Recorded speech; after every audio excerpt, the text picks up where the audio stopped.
ईश्वर ने कई बार आपको सिग्नल दिए। एक तेलुगु फिल्म की शूटिंग कर रहे थे आप, तो हड्डियां टूट गईं।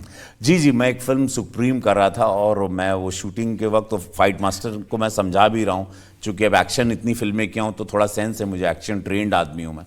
तो मुझे ये जीप पलट जाएगी, वो माना नहीं हमारी बात, और वो जीप पलट गई और मैं कुछ जूनियर फाइटर्स थे उनको बचाने के चक्कर में सोचा मेरी बॉडी ठीक है तो जीप को मैं ले लूँगा, तो जीप ने मुझे क्रश कर दिया। जीप तो जीप है, उसका बोनट था मेरे पर और मेरे सर कॉलर बोन सब बाहर ऐसे टूट के निकल गए, तो सारा हाथ वाथ सब टूट गया था। मुझे लगा हे भगवान, मैं तो अपाहिज हो गया, अभी कैसे होगा। लेकिन फिर ईश्वर ने, सुनील शेट्टी हमारे मित्र, उनका फ़ोन आया कि रवि स्विमिंग पूल में जाओ, पानी से रिकवर हो जाओ। पानी में रहा 40 दिन में मैं रिकवर होकर फिर मैं दोबारा, लेकिन हाँ, दूध से नहाना छोड़ दिया था। दूध से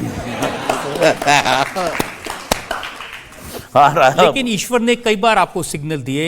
एक बार आप पानी में डूबते डूबते बचे शूटिंग कर रहे थे। हाँ, मैं एक फिल्म कर रहा था, लक। संजय दत्त, मैं और इमरान खान थे। केप टाउन में, साउथ अफ्रीका में था, तो शार्क के साथ शूटिंग थी और पानी के अंदर था और मैं स्कूबा का वो ट्रेन नहीं हुआ था, क्योंकि मैं कोई भोजपुरी की शूटिंग करने इंडिया आ गया था, तो मैं वो ट्रेन नहीं हुआ और डायरेक्टली लोग गए उस दिन शूटिंग में, पानी में डाल दिए और ऊपर वो शार्क मछलियाँ सब घूम रही थी। वो वहाँ की मछलियों, शार्क मछलियों को आप छोटी मछलियाँ फेंको तो आप इंसान के, ये सबसे वाहियात मांस अगर किसी का मटन होता है इंसान का होता है, इसको कोई खाना नहीं चाहता, जानवर भी। तो ये गलतफहमी में हम लोग को कैसे नहीं रहना चाहिए कि हम लोग सुंदर हैं, हम लोगों को कोई खाना नहीं चाहता। जानवर तो देखना भी नहीं चाहता, वो खाली मार वार के चला जाता है कितने बार। तो वो शार्क मछलियाँ घूम रही थी, लोग मछली फेंक रहे थे, हम लोग को पानी के नीचे था। शॉट ऐसा था कि अंडर वाटर कैमरे से शॉट दोनों का, कि हम भी दिखाई दें और फिश भी दिखाई दे। वो देखिएगा, फिल्म लक फिल्म थी, है ना। राघव ब्लाइंड खेलता है, सामने वाले को डबल आना पड़ता है।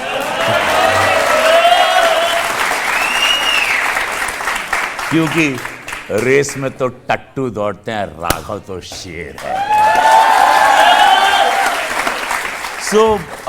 वो था और उसमें मैं डूबते डूबते बचा, because I was not trained to inhale properly and survive inside, and I was just, मैं उसको मास्क को निकाल के और ऊपर मैं आने लगा। वो लोगों ने वेट बांधा था पैर के नीचे, तो 15-20 फीट ताकि आप डीप नीचे जाएं, और उसमें भी जान बच गया। ऑलमोस्ट डाइड, बट मैं बच गया। भगवान ने ऐसे मुझे बहुत बार बचाया। एक बार मैं भोजपुरी फिल्म की शूटिंग कर रहा था, अब वो फाइट मास्टर ने कमज़ोर वाला केबल लाया था, तो पहाड़ पे से नीचे उतर के फायर करना, ठप ठप ठप, और वो केबल से नीचे जाना है।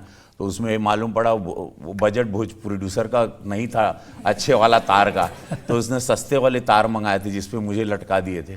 उसमें एक तार लटका तो मैं एकदम पत्थर में, मेरा सर ऐसे घुस गया। तो ऐसे मेरे बहुत हाथ पैर, ये मैं बस जिंदा बैठा हूँ, ये महादेव की कृपा है, नहीं तो मैं तो बाबा कब के निकल लिए थे। लेकिन जो स्टार इतने नखरे करने वाला था, अक्षय कुमार के साथ वो फिर हेरा फेरी में तोतला कैसे बन गया? बीट लाद दे नहीं तो थूक डालेगा।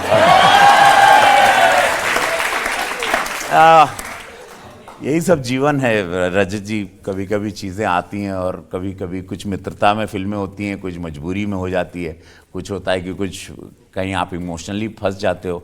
मैं इमोशनली बहुत जगह फंसा हूँ, मुझे बहुत जगह इमोशनली लोगों ने ट्रैप किया, और इमोशनली बहुत जगह मैं समझौता करके कुछ फिल्मों में कुछ रोल ऐसे कर दिए कि मुझे लोग कहते थे कि ज़रूरत ही नहीं थी आपके कैलिबर का एक्टर। लेकिन मैं पता नहीं क्यों, अब मैं कभी किसी ने कोई गॉडफादर नहीं रहा ना मेरा, तो मेरे पास कोई मुझे समझाने वाला नहीं था, कोई बताने वाला नहीं था। जो आता गया करता गया, जो मिलता गया। बेगर्स आर नॉट चूजर, एक कहावत है, तो वो वाला ही किस्सा आप मेरे साथ भी अप्लाई आप कर सकते हो। अब तो मनोज तिवारी आपके साथ मेंबर ऑफ पार्लियामेंट हैं, एक ही पार्टी में आप दोनों हैं, लेकिन एक ज़माने में उनसे भी काफ़ी राइवलरी होती थी। हम लोग 13 साल हम लोग दोनों एक दूसरे के राइवल रहे हैं, हम लोग कॉम्पिटिटर थे। और मतलब हम दोनों एक मंच पे जाते नहीं थे। हम दोनों को पता चले कि वो वहाँ से आ रहे हैं तो हम यहाँ से निकलते, उनको पता चले मैं, ऐसे टाइप का हम लोग के दोनों में बड़ा उनके क्या कि उस टाइम पे बड़े अगल बगल में बहुत अजीब से लोग घूमते हैं। जब आप स्टार बहुत बड़े बनते हैं तो वो आपके कान भरते हैं, तो उनके कान ज़्यादा भरते थे। मैं अकेले चलने वाला आदमी, तो उनको ऐसा लगता था। अब मैं उनको बोलता था, भाई आप गायक हो, मैं ट्रेंड एक्टर हूँ, अब हम दोनों के बीच में क्या, दोनों साथ में रहेंगे। उन्होंने मुझे बताया कि एक फिल्म में वो एसपी थे, पुलिस अफसर थे, आप चोर थे, और आपने कहा कि नहीं ये एसपी मुझे नहीं मारेगा, मैं इसको मारूंगा। हाँ वो अब भाई मैं एक तो मैं भूल गया, मैं एक्चुअली उनको कॉम्पिटिटर के रूप में देख रहा था, और फैंस नहीं चाहते थे कि कहीं दबूं। फैंस को पसंद नहीं आता है कि एक हीरो मेरे हीरो को कोई दूसरा हीरो दबा दे। साउथ में भी ये ऐसा होता है कि सबके अपने अपने फैंस होते हैं। तो मुझे नहीं लगा ये आए मेरे गांव में मुझे पकड़ने के लिए, तो हम बोले कि फिर हमको बोलेंगे चलो, तो हम बोले कहाँ हम बोले सुनाओ ये हमार गांव बा, ठीक हो, ऐजा पत्ता हो जब गिरेला ना, मतलब पत्ता जब गिरता ना तो वो आवाला हमारे केवाड़ी ठकठकाला और पूछाला कि भैया हो गिरी कि ना गिरी।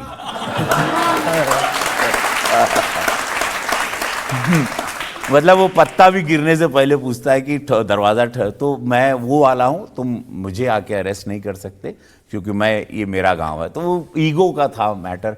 आज हम दोनों बड़े हंसते हैं, आज हम दोनों बड़े अच्छे मित्र हैं, आज हम दोनों में बड़ा प्यार है। एंड वैसे दिनेश लाल यादव भी आजमगढ़ से माननीय सांसद हैं, तो we love each other. And अब हम लोग हंसते हैं और उनको हमारा ये सब पसंद आता। भैया बोलते हैं, मैं उनका सबका भाई हूँ, बड़ा हूँ। हाँ, जनता में से लोग सवाल पूछना चाहते हैं। Hello sir. हेलो सर, पहले तो आप बहुत क्यूट हैं।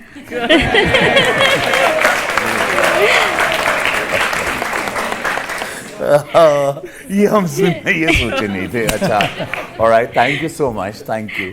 सर, एक मूवी है देवदास, जिसमें शाहरुख सर ने एक डायलॉग बोला था, कौन कमबख्त बर्दाश्त करने के लिए पीता है।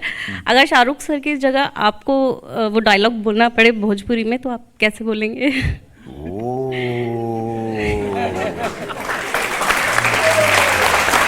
क्या भोजपुरी में सुनना चाहते हो? हाँ? अरे बाबा, हम तो तैयारी नहीं किए थे। खैर वो ठीक है मैम, आपकी फरमाइश और रजत जी का आदेश तो पूरा पालन होगा। के कमबख्त के बुड़बक बर्दाश्त करे खातिर पियाला,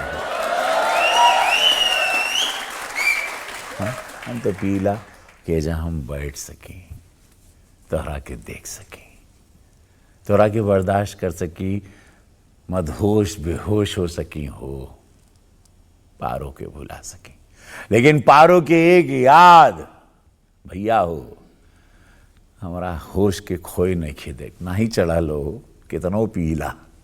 बाबूजी हमरा से कहलन कि गांव छोड़ दा, सब कहलन कि पारो के छोड़ दा, पारो कहले शराब छोड़ दा, आज तू कहा ताड़ो कि हवेली छोड़ दा। एक दिन हो आई हो तो सब लोग कहिया कि दुनिया छोड़ दा।